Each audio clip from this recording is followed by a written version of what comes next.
Father's Table, an introspective look and conversation about our fathers and how they shaped our lives.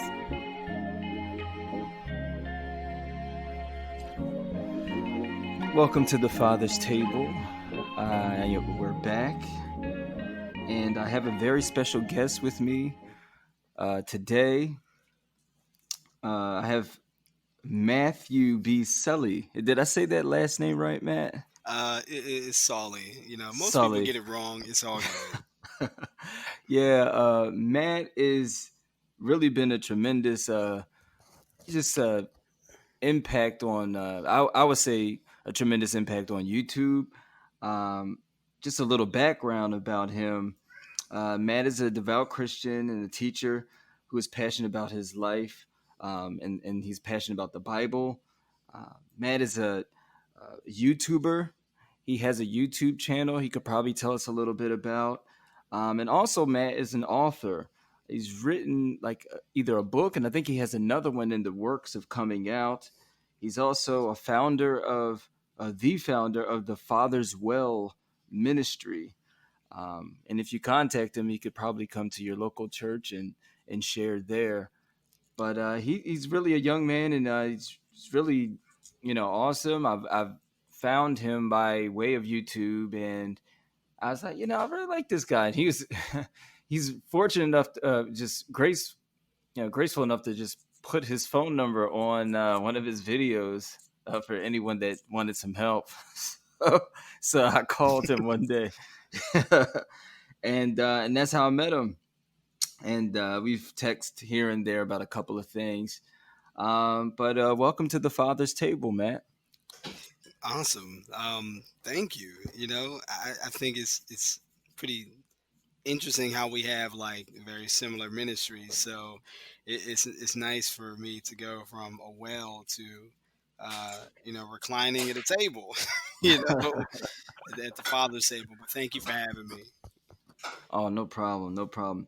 And as I mentioned, you are a YouTuber. Can you tell us a little bit about that, like your ministry or whatever it is? Sure. Yeah, essentially, I am a YouTuber, I guess. You could say that. I'm not like, one in the sense where, I go crazy and try to get 10,000 subscribers like everybody else. But I guess I'm a YouTuber in the sense of it's just something that I use as a medium, as a tool to teach. Because essentially, that's what I am. I'm a teacher. That's what God has birthed in me to do. I love how knowledge just changes people's reality. It changes their perspective. People can come to have epiphanies about things, and instantly, the way that they see, a situation or even the world itself or even God is instantly changed. And I like that effect that it has on people. What really keeps it going is when I do see people go from bad to better.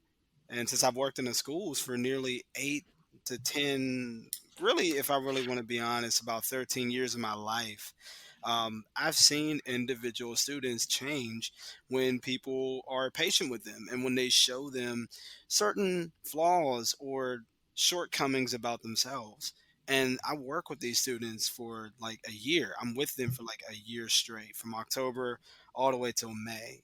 And so I've watched how people change. I watch how long it takes, and I've seen that like over and over. Of course, I've seen a fair share of people who don't. And because of that, it's had a tremendous impact on how I look at God and how he deals with us and Hmm. our chapters and levels and stages and development and where we're at in our lives. And, you know, I'm like, wow, man, Lord, how do you deal with us? And so I'm definitely learning, about theology and just, the world in general. I keep those things in mind. I keep those humanitarian developmental things in mind.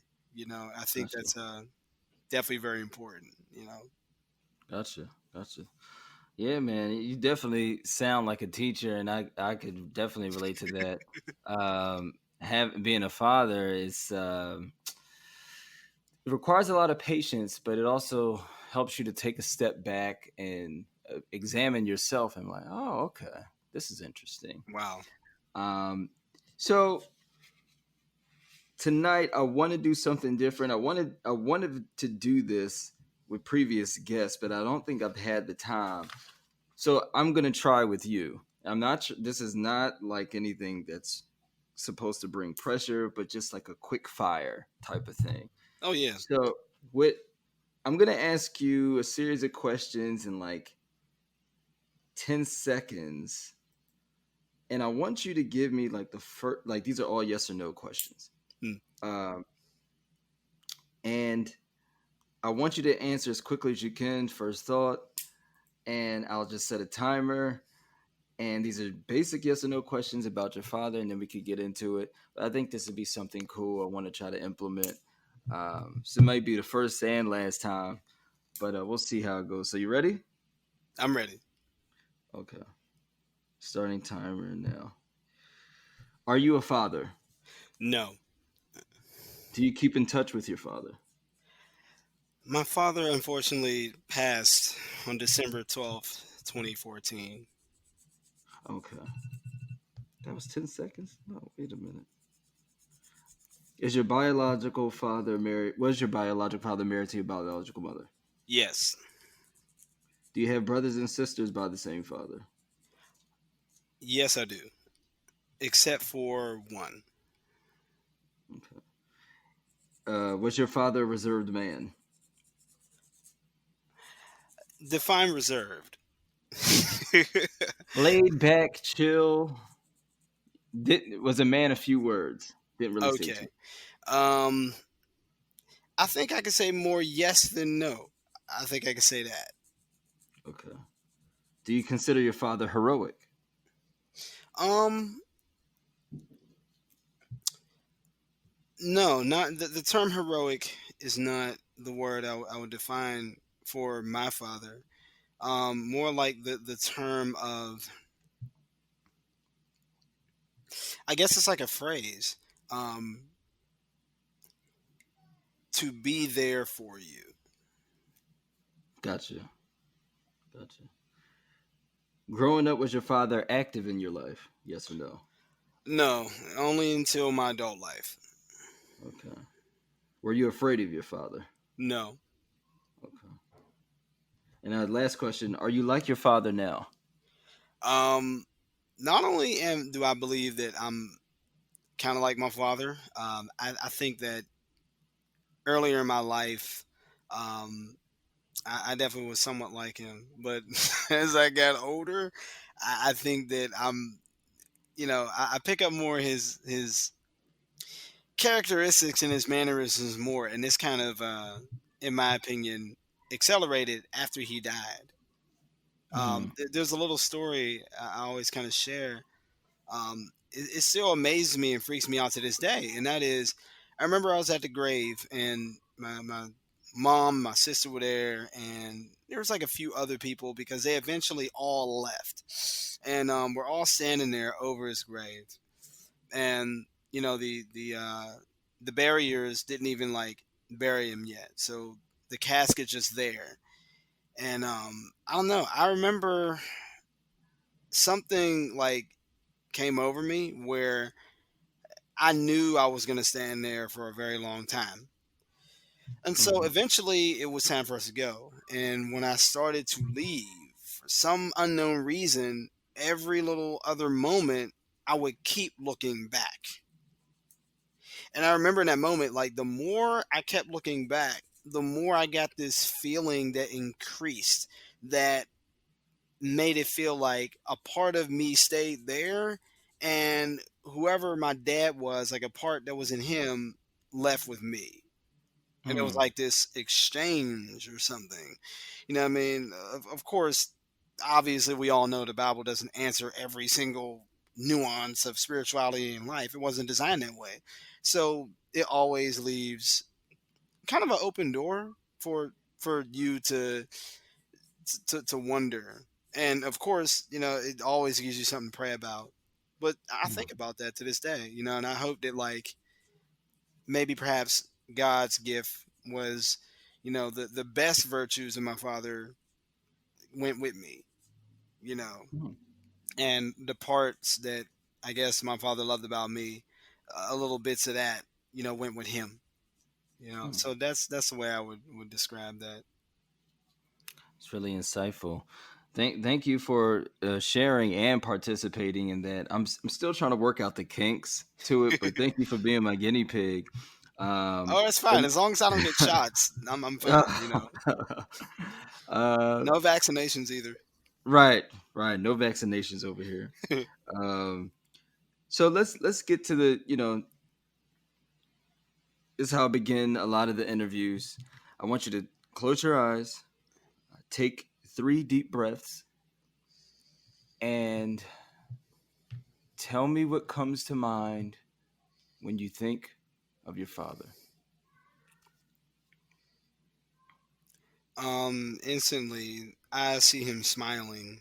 That same smile that I make, and he's there with his glasses. Um, I see his walk, his stern walk. Um, oh my gosh,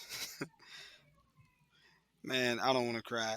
So, I remember uh, the sunlight in the morning when we're walking outside of his apartment, where my granddad now lives. Um, and we're on our way to catch a ride to go to the movies, the waterfront, because I took my dad out for his birthday in like July. So that was like the year that he died. So months later, he would actually pass. Um, I see us having a good time. I see us talking about Star Trek. He loves Star Trek, and he always told me the little insights and stories, kind of like I do. Anytime someone asks me something, I'll give him like the story of it, and after that, I'll always give this little insight that makes people go And so, So was he um, like a Trekkie? Like he's like a Trekkie. yes, I love Ah, I love Star Wars. He loves Star Trek. I think he loves okay. Star Wars too. I just can't quite remember, but I do know he loves Star Trek. Um, yeah. What else? Um, I remember what I would call the Batcave, or what he called the Batcave, which was just his living room. You know, big dark curtains, uh, big flat screen TV, best chill place ever. You know, um, I remember. I see. I remember his hug. Because his body was so hard. Mm. But it was so skinny at the same time. But I remember, oh man, I miss my dad, man. Like I remember my dad's Yeah. hug, and I always remember him saying, "Mm-hmm, I'm proud of you, son." I always remember him saying that. I'm proud of you. He meant that. He said it from his gut. Every time he said it, he said it from like his gut, like you could tell. You know. But yeah, I Oh, miss that sounds man. warm. That sounds really warm, man. Um, I could relate to that so much, especially the hugs. And if I start talking about it, I'll probably start I know crying. you But it's gotta not about me, stop yourself. because my father passed away too. Oh wow, I'm So sorry. yeah, man. So, but just moving on. Uh, Do so you know take what me. year? Do you know what year he passed? By the way, 2014. same year. Yeah, Wow, mine's was in February 2014. wow, Yeah. wow. Um, yeah, I remember that night. It's some things you don't forget, and that's one of them. Uh, so take me back to was it February or March? I can't remember now. No, my grandfather was March, I believe. My dad was February.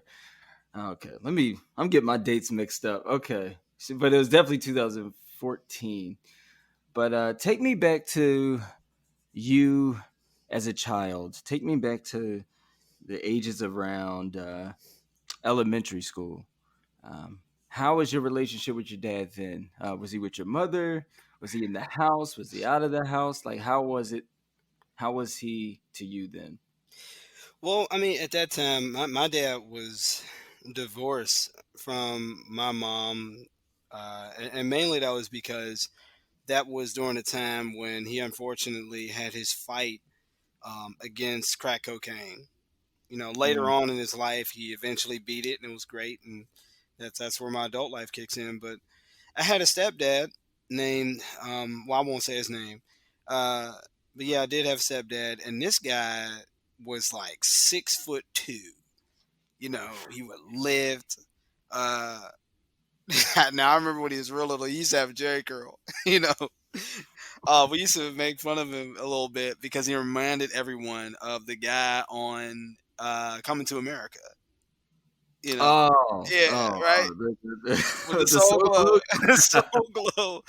No, but he was definitely a straightforward kind of dude. Reserved, Mm, quiet, but he was very encouraging. So my mhm. dad at that time, he was struggling with cocaine, and every once in a while I was allowed to visit him. And so I remember this one time when I went to at least somewhere where he was living, and he had a fish tank, and he was a pretty neat collector. Um, and yeah, I remember just spending time with my dad, and he's always very nice. Me and my sister, and one of the things I remember is that he would do voices. He'd be able to do like certain accents, like if example, if I talk Jamaican, you know, anybody would be able to see that I am from Barbados or something, or sometimes he talk Irish. I remember this one time he talked like he was Irishman, and he talked tell me about Pittsburgh and that Irish background, and so my dad was a bit international, and I found myself kind of the same way. I'm a people person, and I'm always fascinated. I love to explore, but that was how I remember my dad. But my main person that was in my life at the time was my stepfather. Um, Oh, okay. yeah. So, growing up when you were younger, and I'm gonna guess that this is from like elementary school to high school. Yep. Um, your stepfather was more in the picture than your biological father because he had his own things he was struggling with. Yeah. How old were you when you kind of realized, like, oh, there's a problem, or there's a drug problem, or did your mom or your stepfather sit you down and say, "Hey, listen, your father has a problem with drugs," or they kind of didn't mention it at all, and you You something know you found? what? I think that perhaps they did mention it and I forgot. Mm, Because I think that's what did happen. Because I do remember when I was in college, there was a time where I said, you know what, I want to stay with my dad. mm, Because he basically lived not too far from where I was. For once, I want to take advantage of it. So when I was in college, I moved up there with him, and my family members were saying, "Hey, you might not want to do that. What's up with your dad? You know about him." And I'm like, you know what? No, everyone deserves a second chance. You guys don't understand. And, I mean, we all know that young people are, how we do. You right, can't right. tell us wrong. We think we can change the world. Every young person gets that energy every once in a while.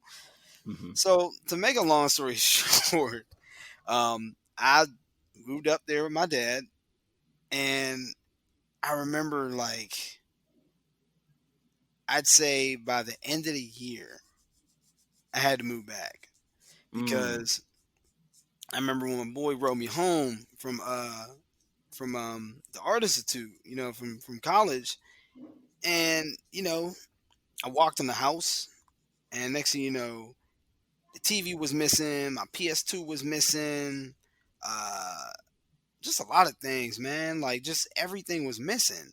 And before that, the water went out. And before that, the lights went out, but then they went back on. And then before that, something else. So those were signs that stuff was up. But my dad kept on saying, "Hey, don't worry, it's just a temporary thing. I'm definitely gonna get it fixed." And so, those are things that happen. If I hmm. would have told my parents that, um, they would have probably said, "Oh, okay, there's a sign. So you're coming back home right now." But Gotcha. long story short, um, I ended up moving my stuff back, And, of course, I forgave my dad. He was in a hospital. Um, and I believe he kind of got not necessarily beat up pretty bad, but I think some altercation happened because of some kind of disparity with the drugs. That's just, how it goes. It wasn't like banged up or nothing, but you could tell like something happened. Right. So when I did move back, and this, I'll wrap it up.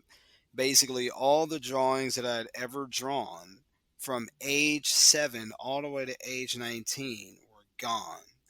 Mm. I meant to go back up there to get them, but my dad didn't tell me that he moved. So when I knocked on the door and there was this father and son couple that was there, and they said, "Well, oh yeah, that guy moved out about a month ago or so, and whatever was here was just gone. We don't know," and something like that. And so I only have a small bit or remnant of the things that I drew from age 7 to 19. Had I had all that stuff, I would have been able to look back and got a lot of insight on, like, myself. I created like 8 books. I drew actual books and I would put them together. I would make actual drawings of illustrations. I made characters for a video game I was going to make because in the mid 90s, there was a competition out saying if you give us your idea for a video game, we'll go ahead and, have you make money from it and dividends and all that. So the kids would try to do that. And so, yeah, I made all types of stuff when I was a kid and all that is gone now. So Mm. I kind of think to myself, if I didn't move, if I didn't move up there, I would most likely have that stuff, but Right. I don't. So yeah. Yeah, that's sad, man. Experience that type of loss, and I didn't even know this. You draw, man. That's cool, man. Oh yeah. That's a really cool craft to have. So I could only imagine. I'm a writer. I could only imagine if I had scripts and I've written about 5 or 6 of them, and they're Oh all my gone. gosh. Oh, on a computer or something like that. It's just like, oh man, I put hours into this. So Right. yeah. So going back pre-college, as you were growing up, did you talk to your father periodically over the phone, like check in birthdays, how you Um, been, or did he check in with you periodically? you know what? I think it was more like he checked in with me more than I him because keep in mind I was a kid. Yeah, Right. I think the most interaction I got out of my family was every Saturday, like literally every Saturday morning. Me and my sister would hop on our bikes, and we would ride our bikes to our grandparents' house, like every Saturday morning. Period. That's what we did.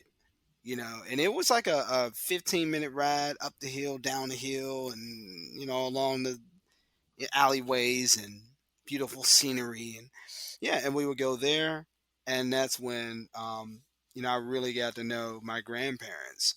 They're the ones that would always make these special kind of pancakes, and my grandmother had always had this aloe tree that she actually used to heal us one time. We had gotten a scrape or something like that, and she put the aloe right on the wound, and I watched that aloe harden. you know. So I learned all types of little things. And my grandma pulled out old pictures of my dad and our family. Because my grandfather, he basically had 7 kids. So when I think about like, the model person, I do think about my dad. Don't get me wrong, but I have to admit, my granddad is like that model person. He's like the Abraham. He's got 7 kids. They're all my aunts and uncles. Um, and yeah, it And was just to clarify, that's on your father's side. yeah, yep, Okay, gotcha, yep. gotcha. But yeah, Right. that So was yeah, mhm, my childhood in terms of like my family on his side, just a little bit. gotcha.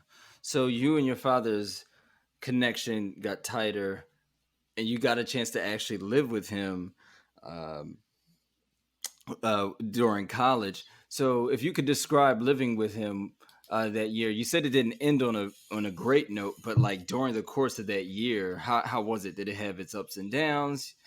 It sounds like the way you described them. It seems like y'all had some cool moments and then some uncool moments.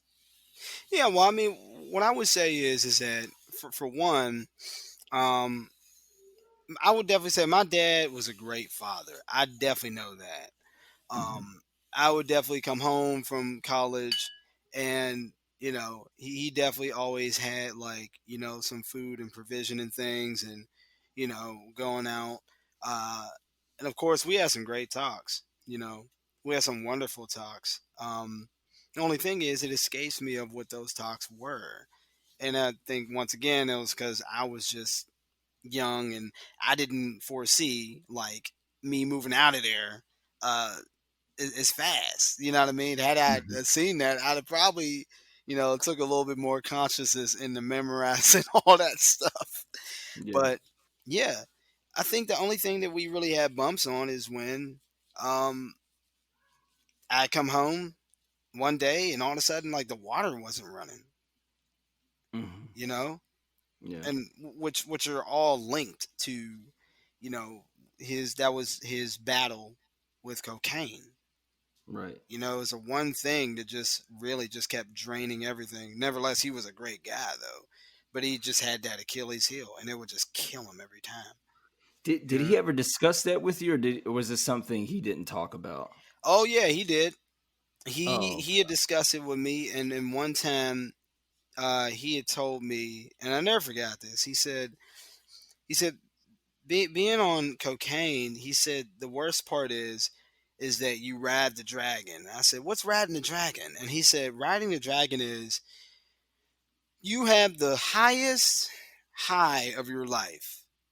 It's the greatest feeling ever when you first hit crack cocaine and you get that high, and they call it riding the dragon.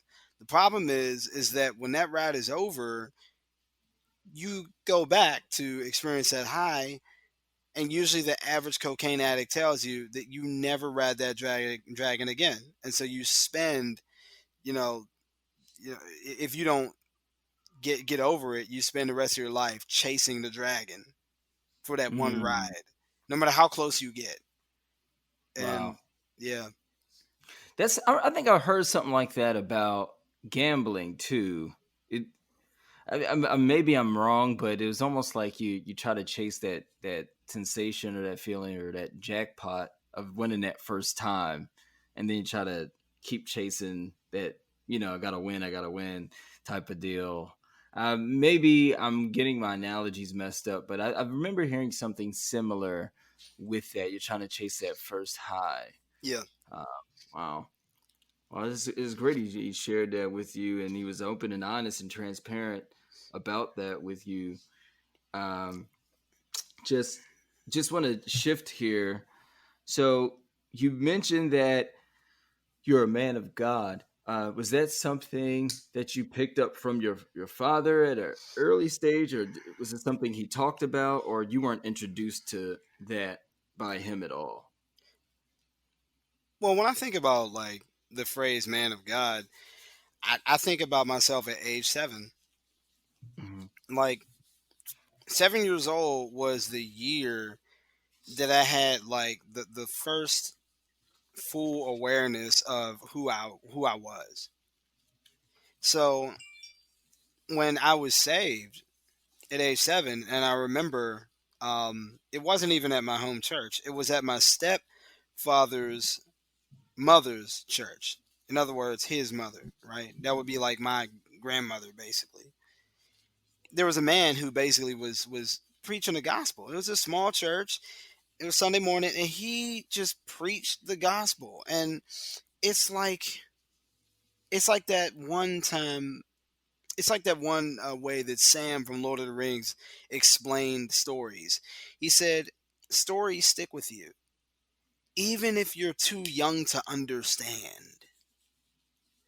And I'm Hmm. like, that's exactly what happened to me when I was 7 years old. He was talking about this man named Jesus, and I didn't know him from a can of paint.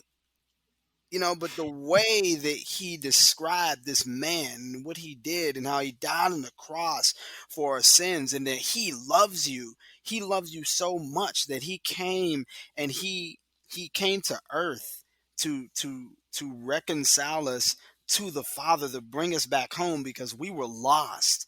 We were lost in our own sin and our own mess. And the better we tried to make it, the worse we got. Like, this guy just went in, and all of a sudden, in the end, he talked about being saved and becoming a child of God, a son and a daughter of God, and if you want to be saved, you come on down this aisle. And I remember, my mom didn't make me or nothing like that. And she said, you can go if you want. And so I kind of like stood by the not the pulpit, but just the edge of the pew. And then finally, I just walked on down, and I repeated these words, and I meant it, even if I didn't fully understand it. But I just believed it, and I never forget that the moment it was done, I felt like I was somebody's son. Mm. I can't explain why, but I felt like I belong to God, and therefore I'm a child of God. And that whole vibe, child of God, eventually became man of God when I became a man. So I always had this close yoke to God. So when I think about man of God, that's what I think about. It's a father son type of thing. It's not like, this is my ministry title. No, this is Right, right, right, right. you know. That's really interesting. You said you felt like a son. Did did you was there a void that you had around that time that you were feeling as a son, like, hey, my biological father isn't around. I know something's not really right here. Or my mom's married to another man who's my stepfather, but there's something quite not right. And God filled that cup? Or was that what you were feeling around the time, or not really? Um, no, like here's, so I guess I'm like the weirdo. Um, no, I never had any of those feelings. You know what feelings I had when I was 7 and What's that? 6 and 2? A sense of something's out there. A sense of, I don't know, like adventure. Something big is out there. Something great. Mm, That's the sense I've always had. And when I went to school and I learned about new things, that sense just got bigger. And so when I would hear stories about the Bible, it got real big. You know what I mean?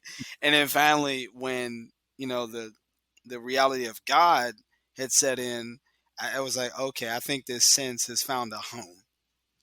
I think mm, that deep down on the inside, that's where we're all search for.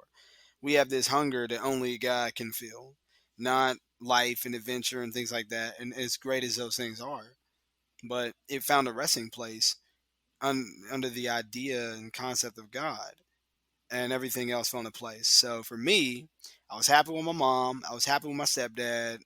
We went to vacation every year, Ocean City, Maryland. Like, I was like a happy-go-lucky kid, you know, great. and that was it for me. But when I got saved, it was just like, oh, this is what everything's about, you know. Gotcha. Gotcha. That makes sense. And So I'm sorry I didn't have, like, the story of, my father's missing and I'm looking for this missing piece. no, no, no. A lot, you'd be surprised. A lot of stories aren't really like that. Some of the stories some of the stories I've heard so far, it's all sorts of different directions. You can kind of hear it like in an underlying way, but it's not. I don't recall someone vocally saying it. I was always looking for my father my whole life. I mean, I don't know if they've that was just blunt in the way they said it, but maybe in a weird way or a different way, someone's kind of looking for a father figure in some sense. But Yeah. it sounds to me like you had that father figure in your stepfather, um, and he took that responsibility and showed you different things, Oh yeah. and and pointed you to, hey, there's something bigger than out there, and you were looking up like, okay, what is this thing? And I just want to move forward. Uh, You mentioned your father passed away, unfortunately, um, but did you? You said you had a chance to forgive him when he was in the hospital. You said. Oh yeah. He had asked me to forgive him for everything Mhm. that had happened, throughout that time. There was, just losing things little by little by little. And I said, Dad, there is nothing to forgive. Mm. It is okay. I understand. You tried. You know what I mean? Yeah. Take that weight of guilt off of you. Let's focus on just trying to get better from this. Now, Yeah. I do remember there was a time where my sister, my oldest sister, right? She's the oldest one. Like she's the alpha female, right? I'm the oldest Mm. male. She's the oldest, period. And she was living in a certain area at the time, and I remember, I think she was pregnant with my who would be my nephew, pregnant my nephew, and she was living with my dad. And there was this one night where like dad didn't come home, Mm. and my sister she got this vibe like, you know what, I think he's at it again because he didn't come home like at all. And so finally, when he did come home, he looked like a zombie. Mm. That's one thing I never forget. I saw it for like a little bit, but I admit even I was too tired to kind of remember because I just really was like in bed. But when I did get up, and I went to see him, and me and my sister, he didn't want to be bothered, but he looked like a zombie, and we know what he did, you know. And it's little things like that that really, it didn't make us doubt our dad. It was just like, man, we got to get him some help. Yeah. Um, but those are definitely some struggle moments. But I just thank God that eventually he did get the victory in the end. Awesome. Yeah, he That's did good, break man. free.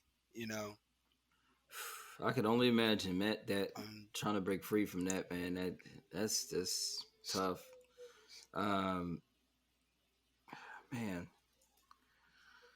So I want to switch gears a little bit. It sounds like that you had made some peace with your father. You forgiven him. You said there's nothing to forgive. So I want to transition into your teaching and your passion for teaching children and YouTube teaching. Was your father like a teacher that you could recall? Did he always have like a lesson that he wanted to share or anything like that? oh man, now this is where it gets really interesting. Um, yeah, my dad, he definitely was a teacher. Um, but more like basically his main thing was he was a piano player, so he played piano for the church. That was his Hmm. main thing. But he had this thing where he could teach you just about anything. Um, Now, when my grandmother had passed, which was years after he passed, my stepdad had told me at my grandmother's funeral, he said, "Hey, son, did you know that your dad, yes, he was a teacher, but guess where he got it from?" And I said, "Who?" He said he got his teaching and everything, his whole inspiration from that from my grandmother. Hmm. And he said that my grandmother was somebody who was a bit of an informationist. She also was into conspiracy theories. Um, so she definitely always stayed on her information. And mind you, this is before the internet. You know what I'm saying? This is my Hmm. grandmother. And so she was always like that. Also, she was a teacher at Centennial High School, the old Centennial High School in McKeesport. But that's now Propel School now. But she Hmm. was a teacher there, which I guess that's where I got like my whole gift from, I guess. So my dad, man, I would go into his house, and of course, he had all kinds of books, and when he had passed, those books I had collected for myself. Kingdom of the Colts, uh, I read Evan, that one. That yep, was a good. That was a big, thick one. he Walter Martin. He would talk to me about Walter Martin. Yep. Hmm. What else? Evidence that demands a verdict. All kind of stuff. He had all these books, and of course, he had all these DVDs. Some of these DVDs did contain things like chemtrails, Alex Jones, you name it. But he had these kind of uh, bootleg DVDs that he would get from his sources and individuals. But he was an informationist in a lot of stuff, and so I guess I could kind of see where I kind of got that theological hunger from, or just a knowledge hunger in general. It Hmm. runs in the family, and so I try to be uh, a bit of a perfecter in that. It's like, okay, how good can I be at this? Can I be better than my dad at this? Can I really do it in a way where he would say, oh, I wish I would have did it like that. Oh, Yeah, that's a good idea. I'm proud of you, son. You know, that's um, all. yeah. So that's definitely him and teaching. It's awesome that you carry a piece of your father with you in that, as far as teaching goes. And just a few quick questions. Did you teach in like communities that were predominantly black, or is this a mixed bag? Yes. Okay, And a, predominantly and a black. little bit of a mixed bag. As a matter of fact, if you actually go on my Facebook, you'll actually see a lot of those chapters and things. I had began to basically when I was 19 years old, I began to study other religions, and I studied Buddhism. Now, I remember the first Mm. time I meditated, I immediately experienced what I saw in that 1 hour video about the no thought state. And so I Oh started wow. to study other religions, and this kind of gave me a thirst for the stories of the world, cultures, places, events. Um, because I would ace seventh grade history all the time. I made straight A's. And so eventually this kind of led in like theology. And I wanted to know more about like the Bible and all these other interesting stuff. So I would read the Gospels.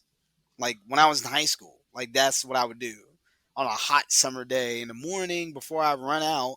I would open my window, the wind breeze would kick in, and I would go ahead and just read about Matthew, Mark, Luke, and John. I would just read about this man named Jesus. And from there, the more I read about him, the more I started to notice I would impersonate him. Like I would glean from him the way that he would handle situations. Mm. And that stayed with me. That has not changed to this day, you know. Um That's awesome, man. so yeah. Now later on, to make a long story really short, because I'm trying to be short. Don't worry, I know.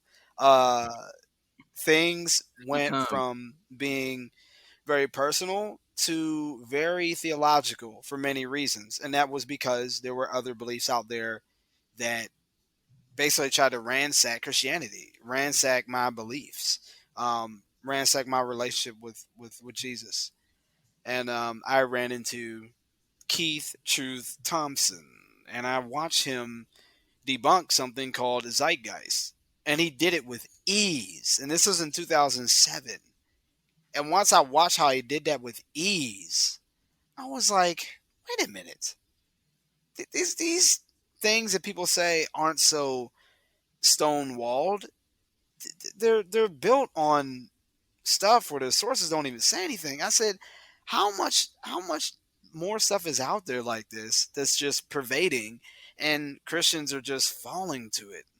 It's like, wow, it's like an elephant that has uh, a twig that has a rope on its leg. It could snap free any moment, but it thinks it's stuck. Mm. You know, and so, long story short, a lot of my studies became, it became less personal and more theological. But I had to turn that back around, which I did. I won't get into why because I'm trying to keep everything really short. But No, man, you could that's take where your time. We can flow because I just wanted to chime in. I I know. could relate to a lot of what you just said, and Yeah, I want to be conscious of your time. I know you're a very busy guy. Hold on one second. and I have time today. I do. Get- Phone rang, y'all. And right now we're experiencing technical difficulties.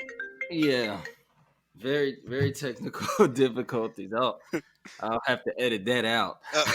Uh oh. um, yes. I don't know. We'll see how that goes. But yeah, not technical difficulties. Sorry. So Keith Thompson, I have a lot of things I want to say to that. Um, I've watched some of his videos, and I think that is what introduced me to a lot of, I guess the word would be apologetics as well, Yeah. when it comes to Christian stuff. And really interesting how this media is just reaches a lot of people. Also, that also resonates with making Bible studies too theological and not personal. I Right. definitely relate to that. I've gone down a few rabbit holes myself, Yeah. and The ego but is a scary thing. So yeah, yeah. And so you said you did teach to predominantly black kids, and I think still to in some capacities. So, oh right, I didn't get into that. I'm well, so yeah, sorry. yeah, I just wanted to know you Right. when Yeah, you I wanted yeah. to right, I'm so sorry. Yeah, so basically my job was I was a prevention specialist. And so I had went into schools to take all of the troubled students that would give the teachers a hard time because we already know that teachers are up to their neck in things that they shouldn't even have to concern themselves with. But that's just the way it is, unfortunately, with today's society. So what happens is, as a prevention specialist, I would come in and I would take the toughest kids away from their classrooms and I would teach them in small groups. I would allow them to talk about their frustrations. I would hear them out. And this is a part where personally for me, um, I guess a lot of revelation really did hit me. One, I was given a curriculum, but I noticed that the curriculum, it just didn't like hit the kids right. And so what I had to do was I had to take that curriculum and make it translatable and relevant to the student's life. And it had some success, but it had more success when, you know, I would go ahead and basically almost do away with the curriculum altogether and I would create my own PowerPoint lessons filled with activities that would cause kids to think while having fun at the same time. And they loved it. And I loved it too. And a lot of times, when the students, especially the younger ones, would begin to kind of grow on you, they would call you dad by accident. Um, they would mimic your behavior. I noticed all this stuff with kids. And Now so, I'm so glad you said that because I want to jump in there yeah, because it leads to my next question. Working with those types of children in that environment, and I think you might have already answered it, but did you did you perceive or did some of these kids open up to you about their relationship with their fathers, and was it lacking to in your summation? most definitely. Wow. Yes, a lot of the kids are hyper masculine Mm. because they don't have. Can you break that down for our listeners? Okay, so for example, they're at a point where their hormones are starting to kick in and they're transitioning from boyhood to manhood, and that process goes totally unregulated. So, Mm, you know, think of it like if kids, during that transition stage becoming adults, but that transition stage involves superpowers. Think about it like that. They can flex, they can do lots of things, but it's going totally unsupervised because the dad's not there. And the mom has to, for all intents and purposes, raise Dion. If you know about that Netflix series, it's I've on heard YouTube. about it. I've heard Right. about Okay, so imagine if Dion was a teen and he wasn't a child. Okay, can you imagine what Dion be like now? He wouldn't be cute anymore, would he? He'd probably be a threat. it. And Yeah, of course, who else would see him as a threat? Teachers, right. principals, policemen. Do you get the picture? Oh yeah, I get it. All right, so when they get angry, there is no virtue or principles that are regulating their behavior. That's where I come in, because outside of that, they instinctively react just emotionally. So I take them from being emotional reactors to more like critical thinkers. All right, if I do this, what's going to happen? And if this happens, then it'll keep me away from this. And by the end, is it worth it? So that's what I would literally have to do. And I pulled a Mm, lot of students out of the class one on one, and we I had to man up with them a little bit, and gotcha. doing that. But yeah. Wow. One thing you said to me that just strikes me is just amazing. You said some of the children would slip up and call you dad.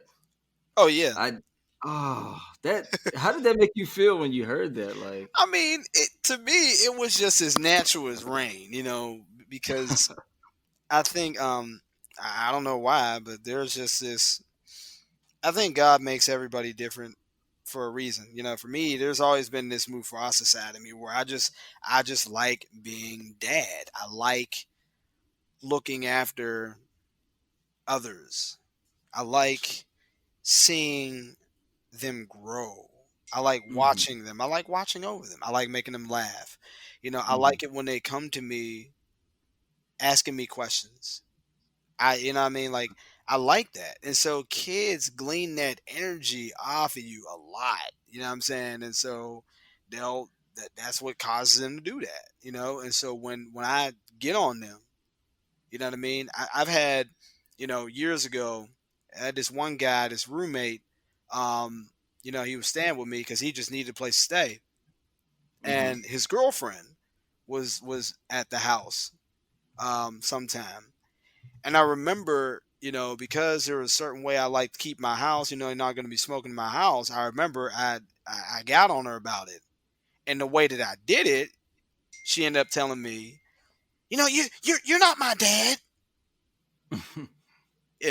And then it happened again when there was another person that was staying with me because him and his girlfriend needed somewhere to live, and they stayed with me for a little while, and the girl had little anger issues.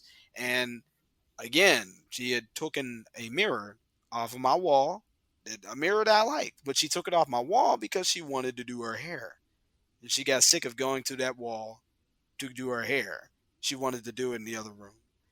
And so mhm. when I got on her about it and say, hey, you can't just go ahead and dismantle a whole mirror cube just because you want it. No, you got to. And after we got into it a bit, what did she say? It's not like you my dad. Mm. And so that, like I said, that vibe, it stays with you. And yeah, people will call it out, but I've been assumed a lot of things. But yeah, that's definitely one of them. But I, Yeah, I love the kids. I treat them like they're my own. You know. I think that's awesome, man. I really think that it sounds like you have a very special gift with children and the youth. And I know from just reading the Bible that spoke of highly.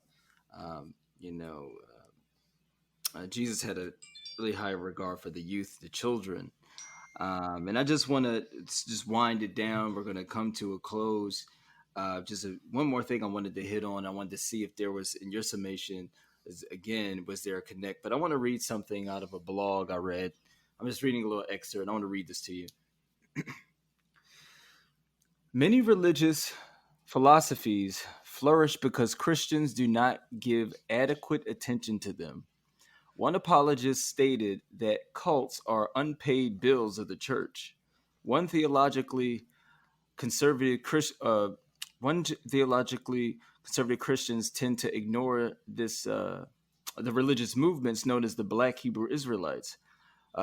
This lack of awareness has caused groups such as the Nation of Islam, the Nation of Gods and Earth, Rastafarians, and the Black Hebrews to infiltrate Black communities to draw away members from a predominantly Christian demographic. What's your take on that? My take on that is, at first I was very black and white about it, but as I get Mhm. older, I start to notice that it's not so black and white. It's not so simple. I do believe that, you know, that cults and other interesting philosophies are the unpaid bills of the church. I remember I used to say that, but now that I think about it, even if, let's just say Christianity was able to answer lots of questions, the fact is that there would still be questions. I don't care what it Mhm. is. I think that these these past few generations, we've done a pretty bad job in you know addressing these things for many reasons. We let go of history and we didn't think that was important. We let go of all this stuff that we didn't think was important, and now all of a sudden it comes back to biting us in the butt, and you pretty Right, much get a picture from there. But right. again, I just personally think that our condition, especially black people, especially us, I believe that our condition is so bad that if we had all of our questions answered or something like that, we would still find a problem.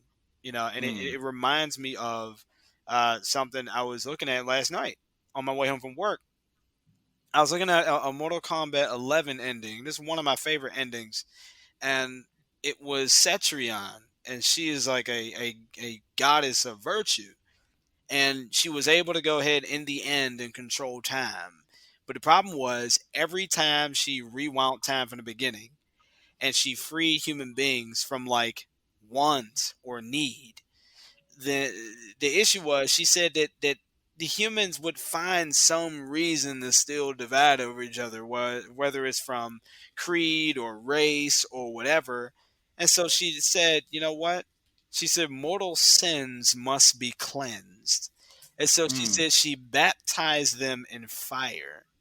She said mm. that human beings will fight.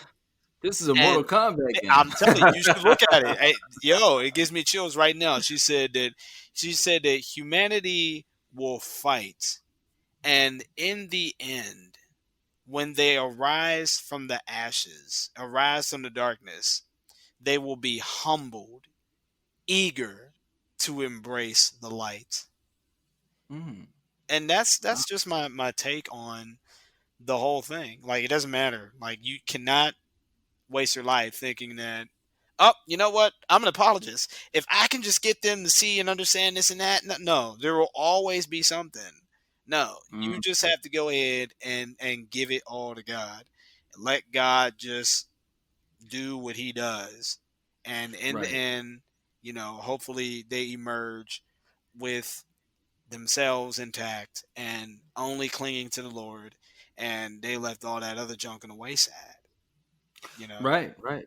And the reason why I brought that up, and you're absolutely right, is it's such a deeper issue than trying to answer questions, oh and yeah. I think sometimes, you know, and this is something I struggled with. You feel empowered when you have more knowledge. You know that saying, "Knowledge is power," Yeah. and I think we have to be careful with that. Um, because if you don't have love, it's not going to really mean anything or do anything, but it Oh could yeah. hurt you. And the reason why I brought this quote up is because with you working with the youth and your experiences with your father, and the importance of being there for their children and different things like that.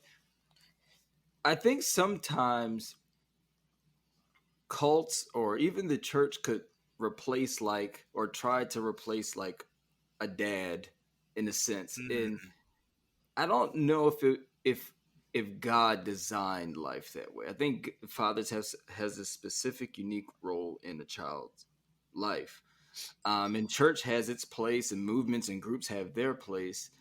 Um, but it seems like when you don't have that, love the way you put it, something to kind of guide you in the way you should go, you kind of give yourself over to whatever passion or something that's going to feed the things that you want to do, whether you're angry or you have a gripe against something or you're church hurt or and then you're going to try to join something that filters that and you can you partake in what they're doing and I read that and that maybe that's the church's unpaid bills, the spawns of things that aren't checked in the house. And this is what happens when you don't check them. People join this or people start this. And that's why I read that to you, to get your take on it because you work in that ministry, in that service. But brother, this has really been cool. I yes. just want to say, do you have anything that you would like to say? Any words of wisdom? And please feel free to plug your uh, what you got going on. But any words of wisdom for anything to our listeners as we close this out? Um, what words of wisdom would be? I would definitely say always hold on to God, always hold on to hope. Um, Embrace the present moment all the time. This will become easier the older that you get, and especially if life doesn't go the way that you would like it to go. Um, I would definitely also say that there's a great, tremendous sense of joy that comes when you embrace God for who He is instead of what you want from Him. Seek His heart, don't seek His hand. Mm, Um, Also, I think that we really do, in terms of Black community, we really need to just start focusing on some of the major issues when it comes to us, which is fatherless homes, mass incarceration, and single parent. Like if you were to just nail it down, I think Candace Owens definitely did hit it hard when she said that. Um, yeah, when I end up looking at some of the root issues, those are the root issues. My personal issues I think that stem from that are terrible schools, struggling churches, and low income jobs. Where there's a high unemployment. I think those are the things that are outgrowth of mass incarceration, fatherless homes, and single parenting. It mm, just kind of makes poor fruit for everything. And I think mm, if the church could continue to address those things, then you would see a change. But at the same time, we have to remember that Jesus did not create the church to fix the Black community. mm, Please hear me what I'm saying. That's the reason why people could go ahead and do all these amazing things for the Black community, and then in the end there could be a possibility where God says, I never knew you because you mm, did not do His will. So you created these community programs and things like that, but whose soul did you save? Did mm, you tell anybody about the Lord in the midst of you doing these wonderful things? I'm not telling people to stop. Please, these things are important. I'm saying that if Christ is not at the center of it, and instead you have this thing called nation building, then who are you really doing it for? This is the reason why the Black Hebrew Israelites are so dangerous, because they also do nation building, right? The nation of Israel. They're copying from the RBG, which is the reason why it just burns me on the inside because it screams that Jesus's program, Jesus's will, what he wants to do isn't just, it's not fun enough. It's not good enough. It needs this. It needs a little bit of seasoning. It needs a little bit of this. No, it doesn't. He says that Mm. you are the salt of the earth. What I put in you is the salt of the earth, not your nationalism. And so that is the issue. It's like all these cults are trying to go ahead and do everything except for, you know, the will of the Messiah, which is to reconcile the world back to himself. That's the main thing. But they preach all these other things like they're the main thing, and they say, "Oh, I'm serving Jesus." Mm. You know what I mean? It's almost like Jesus is not good enough for them. You know what I mean? It's just what he wants is just not appealing enough. You know what I mean? It's not more glorious than our problem and our plight. And so you Mm. take the entire Bible and you make it about yourself. It's idolatry. If you're only reading the Bible to study about yourself. If your thing is, well, this book was written for us and by us, and I'm reading about my ancestors and what the whole focus is not even what Jesus and the apostles ever even focus on. So they have a foreign mindset. No one ever looked at the scriptures and the Old Testament thinking that, oh, these are my ancestors. No, they looked at it looking for Jesus. Period. That's what Paul did when he got kicked out of 3 Grecian synagogues. He was showing them about the Lord.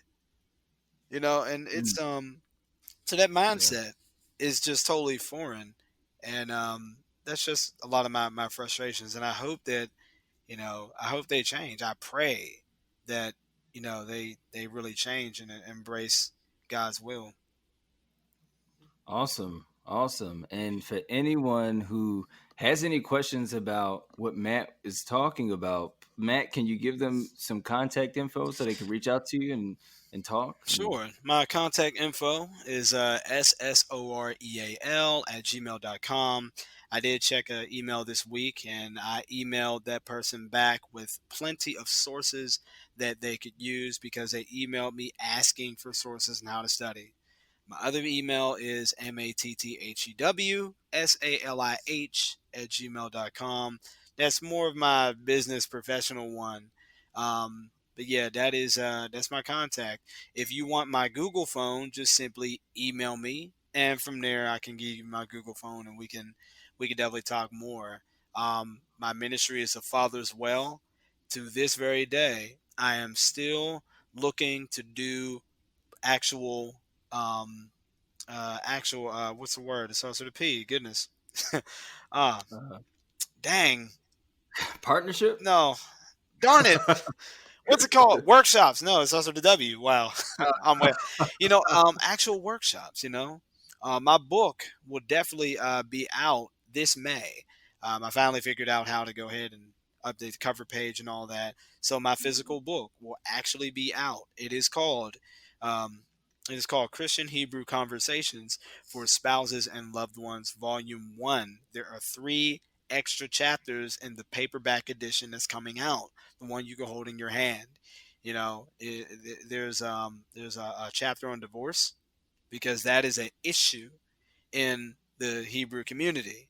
They take one who believes and one who doesn't believe, and they do this doctrine of divorce. You go through all these Mm. scriptures. I have a chapter dedicated entirely to that refutes all that stuff in case they come knocking at your door. Mm. Another extra chapter I have is one that actually holds an actual dialogue. So that way you can kind of learn how to talk, with them, and kind of rebut them and also kind of get their perspective on how to look at scriptures. So my book is very different. It's great for beginners. It's a well-rounded book. But yeah, that's how you contact me. Those are some things that you can definitely, get some resources off me. And in terms of ministry, I have the Father's Well. Um, so yeah, if you want to be benefited by those teachings and those lessons for your church, I'm definitely willing and open to talking with your pastor, your congregation, your leadership. Please get at me. Awesome, awesome. Well, Matt, I want to thank you again for coming on the show. It was a great conversation. I liked it. Did you have fun? Oh yeah, most definitely. Cool, Memory cool. lane all the way. So Awesome, awesome, awesome.